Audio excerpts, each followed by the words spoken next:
ಬೇಜಾರಾಗಿದೆ.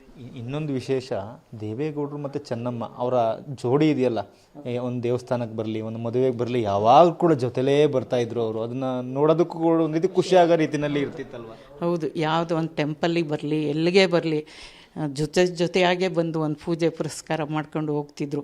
ಮೊನ್ನೆ ಅವ್ರು ಅದೇ 25 ವರ್ಷದ ಇದರಲ್ಲಿ ಹಿಂದಿನ ದಿನ ಆಸಿಡ್ ಹಾಕೋವಾಗೆಲ್ಲೂ ಎಲ್ಲ ಪೂಜೆಗೂ ಎಲ್ಲದು ಶಿವರಾತ್ರಿ ಅಂತೂ ಅಷ್ಟು ಪೂಜೆ ಎಲ್ಲ ತವರೂರಿಗೆ ಇಲ್ಲಿಗೆ ಬಂದು ಮಾಡ್ತಿದ್ರು. ಹೊಳೆ ನರಸೀಪುರಕ್ಕೆ ಬಂದು ಎಲ್ಲರ ಇದನ್ನೂ ಮಾಡ್ಕೊಂಡು ಹೋಗ್ತಿದ್ರು. ಒಂದು ಮದುವೆ ಮುಂಜಿ ಎಲ್ಲದಕ್ಕೂ ಕರೆದ್ರು ಪಾಪ. ಅಷ್ಟು ಪ್ರೀತಿಯಿಂದ ಬರ್ತಾಯಿದ್ರು ಸರ್ ಎಲ್ಲದಕ್ಕೂ.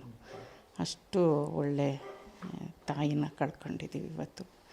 ತುಂಬ ಬೇಜಾರಾಗ್ತಿದೆ. ದೇವರು ಅವ್ರಿಗೆಲ್ಲ ದುಃಖವನ್ನು ಭರಿಸೋ ಶಕ್ತಿ ಕೊಡಲಿ ಅಂತ ಕೇಳ್ಕೊತಾ ಇದ್ದೀನಿ ಅವ್ರ ಕುಟುಂಬಕ್ಕೆ.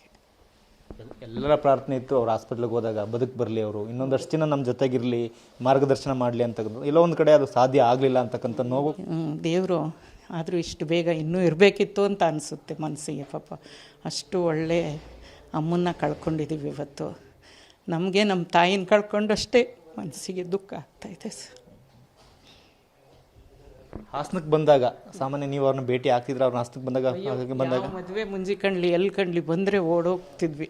ಅಮ್ಮ ಬಂದವರೇ ಅಂತ ಅಷ್ಟು ಪ್ರೀತಿಯಿಂದ ಮಾತಾಡ್ಸೋರು. ಅವ್ರ ನಡವಳಿಕೆನೇ ಹಂಗಿತ್ತು ಸರ್.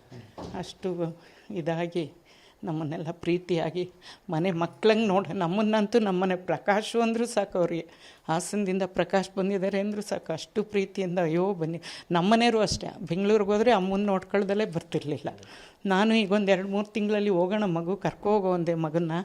ತಾಳಮ್ಮ ಅವರು ಯಾರನ್ನೂ ಬಿಡ್ತಾಯಿಲ್ಲ, ಇನ್ನೊಂದು ಸ್ವಲ್ಪ ದಿನ ಹೋಗಲಿ ಅಂದರು. ಅಷ್ಟೊತ್ತಿಗೆ ದೇವರು ಎಲ್ಲೋ ಒಂದು ಕಡೆ ನಿಮಗೂ ಕೊನೆಯ ದಿನಗಳಲ್ಲಿ ಮಾತಾಡ್ಸೋಕ್ಕಾಗಲಿಲ್ಲ ಅಂತಕ್ಕಂಥ ಕೊರಗು ನಿಮಗೂ ಇದೆ. ಹಂಗೂ ಅಂದ್ಕೊಂಡೆ. ಅವ್ರನ್ನ ಗುರುತಿಲ್ದಿದ್ರೂ ಪರವಾಗಿಲ್ಲ, ಹೋಗೋಣ ಅಂತ ಅನ್ನಿಸ್ತು ಮನಸ್ಸಿಗೆ. ಆದರೆ ಇನ್ನೊಂದು ಸ್ವಲ್ಪ ದಿನ ಚೇತರಿಸ್ಕೊಂಡ್ಮೇಲೆ ಹೋಗೋಣ, ಹುಷಾರಾಗಲಿ ಪಪ್ಪು, ಹೋಗಿ ತೊಂದರೆ ಕೊಡಬಾರ್ದು ಅನ್ನೋ ಉದ್ದೇಶಕ್ಕೆ ಸುಮ್ಮನಿದ್ದೆ ಸರ್. ನಿಮ್ಮ ಕುಟುಂಬ ಮತ್ತು ಅವ್ರ ಕುಟುಂಬ ಎಲ್ಲೊಂದು ಕಡೆ ಬಂಧುಗಳ ರೀತಿಯಲ್ಲೇ ಇದ್ರಿ. ದೇವೇಗೌಡರು ಬಂದಾಗ ಬರ್ತಕ್ಕಂಥದ್ದು, ನೀವು ಹೋಗ್ತಕ್ಕಂಥದ್ದು, ಆ ಒಂದು ಆಪ್ತತೆ ಸಾಕಷ್ಟಿತ್ತು ಅಂತ. ಹೌದು, ಮೊದಲಿಂದನೂ ಅಷ್ಟೇ. ನಮ್ಮನೇಲಿ ಏನಾದ್ರು ದೇವೇಗೌಡರು ಅವರು ಬಂದಿದ್ದಾರೆ ಅಂದರೆ ಸಾಕು, ಸೊಪ್ಪಿನ ಸಾರು ಮಾಡು, ಮುದ್ದೆ ಮಾಡು ಅಪ್ಪಾಜಿಗೆ ಗೌಡ್ರಿಗೆ ಅಂದ್ಕೊಂಡು ಅಷ್ಟು ಪ್ರೀತಿಯಿಂದ ಅಡುಗೆ ಮಾಡಿಸ್ಕೊಂಡು ತಗೊಂಡು ಹೋಗ್ತಿದ್ವಿ ಗೌಡ್ರು ಬಂದರೆ. ಇತ್ತೀಚೆಗೆ ವಯಸ್ಸಾಗ್ತಾಗ ಆಮೇಲೆ ಬೇಡ, ಅವರು ಕೇಳಲ್ಲ, ತಾಡು, ಅವ್ರು ಏನು ಹೇಳ್ತಾರೆ ಊಟ ತಿಂಡಿಲಿ ಲಿಮಿಟ್ಟು ಇವಾಗ ಅಂದ್ಕೊಂಡು ಇತ್ತೀಚೆಗೆ ಗೌಡ್ರಿಗೆ ಬಂದಾಗ ಕಡಿಮೆ ಆದಾಗ ಸ್ವಲ್ಪ ಬಿಟ್ವಿ. ಹಿಂದೆಲ್ಲ ನಮ್ಮನೆಯವರೇ ಬಂದು ಬೇಗ ಸೊಪ್ಪಿನ ಸಾರು ಮಾಡು, ತರಕಾರಿ ಮಾಡು, ಅದು ಮಾಡು, ಇದು ಮಾಡು ಅಂತೇಳಿ ಕರ್ಕೋಗ್ತೀನಿ ಮಾಡ್ತೀವಿ. ಅವ್ರ ಮನೆಗೆ ಹೋದಾಗ ಅವ್ರ ಕೈಯಾರೆ ನೀವು ಊಟ ಮಾಡಿದರೆ, ನಿಮ್ಮ ಕೈಯಾರೆ ಅವ್ರಿಗೂ ಊಟ ಬಡಿಸಿರ ಅಂತಕ್ಕಂಥ ಒಂದು ಸಾರ್ಥಕತೆ ನಿಮಗೂ ಇದೆ. ಹಂಗಿದ್ವಿ.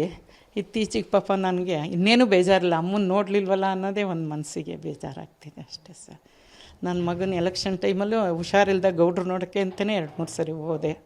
ಸಿಕ್ಕಿದ್ರು ಪಾಪ, ಅಷ್ಟು ಪ್ರೀತಿಯಿಂದ ಮಾತಾಡಿ ಕಳಿಸಿದ್ರು. ಕಡೆಯ ಸರಿ ನೋಡಲಿಲ್ವಲ್ಲ ಅನ್ನೋದೇ ಮನಸ್ಸಿಗೆ ಬೇಜಾರಾಗ್ತಿದೆ. ಇನ್ನೊಂದು, ಚೆನ್ನಮ್ಮ ಅವರು ಅಂದರೆ ದೈವ ಭಕ್ತಿ. ಯಾವುದೇ ದೇವರ ಮನೆ ದೇವರ ಪೂಜೆಗಿರಲಿ, ಅದು ಶಿವರಾತ್ರಿ ಹಬ್ಬದ ಸಂದರ್ಭ ಅಂತೂ ತಪ್ಪದೇ ಬರ್ತಾಯಿದ್ರು. ಮನೆಗೆ ಹೋದ್ರು ಅಷ್ಟೇ, ಯಾವಾಗ ನೋಡಿದ್ರು ಪೂಜೆ ಮಾಡ್ಕೊಂಡು ಎಷ್ಟು 12 ಗಂಟೆ ಆದರೂ ಅಮ್ಮ ಇನ್ನೂ ತಿಂಡಿ ತಿಂತಿರಲಿಲ್ಲ.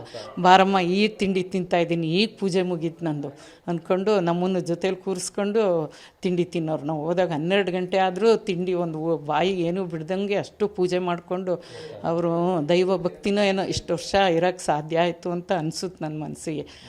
ಹೆಂಗೋ 89 ವರ್ಷ ದೇವರು, ಇಷ್ಟು ವರ್ಷ ದೇವರು.